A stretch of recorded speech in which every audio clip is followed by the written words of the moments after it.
Olá, professor. Meu nome é Gabriel Chavone. Vou apresentar o trabalho para você, trabalho individual de sistemas inteligentes, porque a gente vai abordar sobre algoritmos, né? É, quais são indicados para usar para clusterização, para aprendizado de regras e para previsão de demanda, né? Caminhos a priori e série temporal, respectivamente. Então, vamos iniciar pelo caminhos. Eu vou estar explicando um pouquinho é, sobre ele, que é o algoritmo de clusterização. A gente também chama ele de camédias. O agrupamento ou caminhos é um método da gente segregar em torno de centros diversos, ou a gente acaba criando analogamente na química, chamamos de cluster, que gera o efeito de particionar ou separar e observar dentro de X, ou no caso K, K grupos, onde cada observação pertence ao grupo mais próximo da média.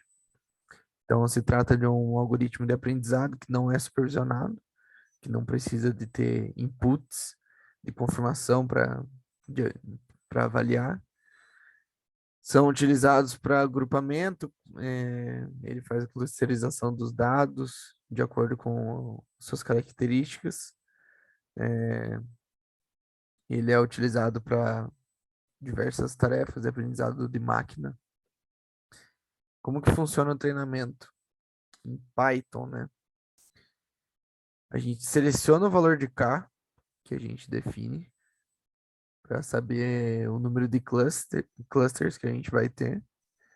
Seleciona K em pontos aleatórios, que vão servir como centroides para nós. E a gente atribui cada ponto de dado com base na sua distância dos pontos. Foram selecionados aleatoriamente até o centroide mais próximo que formará os clusters pré-definidos.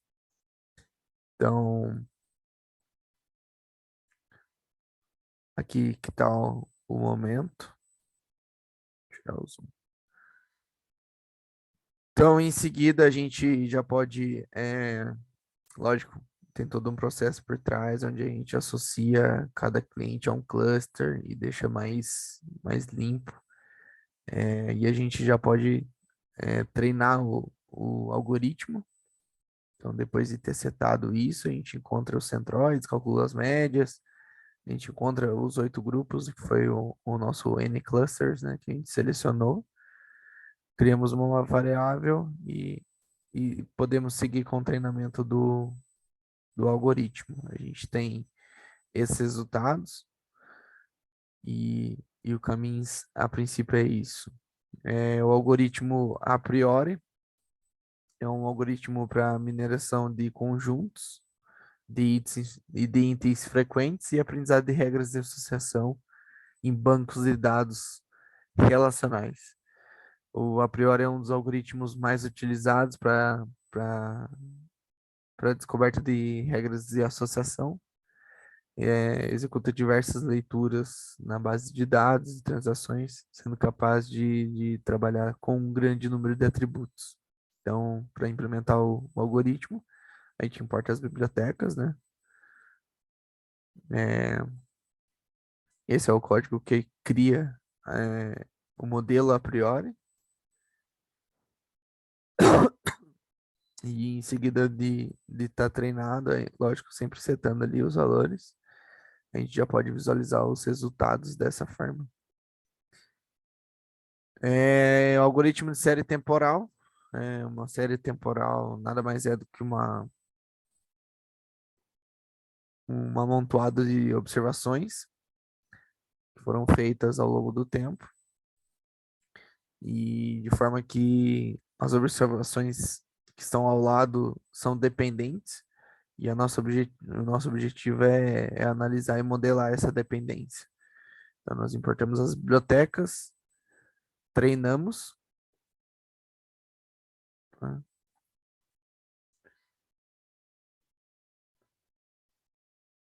Tá errado essa foto aqui.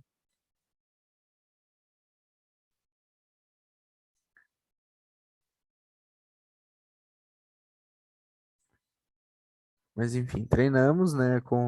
A gente cria um modelo vazio, realiza o ajuste dos parâmetros, criamos o data frame, é, criamos uma variável, que é a variável forecast, e já criamos uma figura com o modelo e as previsões, né? Que será o nosso output. E a outra figura sobre o modelo treinado, outro output para análise de resultados. Esses são os nossos resultados que a gente consegue visualizar. E interpretando os resultados, trazer três exemplos, né? Bem interessante. Começando pelo Caminhos. Magazine Luiza, recentemente, 6, 5 anos, teve um crescimento absurdo. E eles tiveram problemas logísticos como qualquer outra empresa que cresce muito rápido. E para isso, foi necessário algumas mudanças nos centros logísticos. Então, para poder entender aonde é melhor a gente ter um centro logístico, por que não ter um centro logístico em um lugar A e sim porque num lugar B? Então, o Caminhos mostra qual que é o nosso melhor caminho, qual que é a nossa melhor opção. O a priori é um exemplo bem clássico dos mercados, né?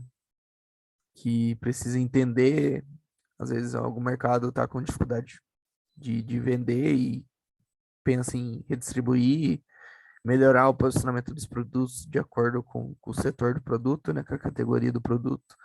E o a priori nos ajuda é, mostrando o porquê que é um exemplo clássico, né, tem uma lenda de que um cara foi no Walmart e toda vez que ele ia comprar fralda para criança, voltava sempre com uma cerveja e o pessoal do Walmart começou a perceber isso e faz muito sentido. Então, não tem muito sentido você colocar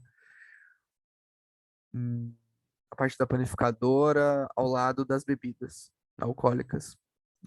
Faz muito mais sentido você colocar perto de uma geladeira que tem requeijão, manteiga, tem a parte de presunto, queijo. Então, saber aonde posicionar cada item, né?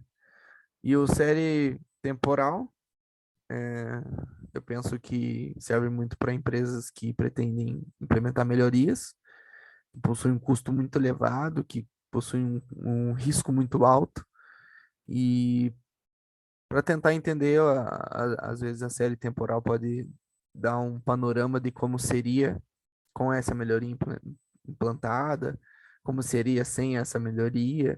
Então, prevendo as demandas, o custo, você consegue ter uma carteira maior para poder arriscar, né, numa possível melhoria.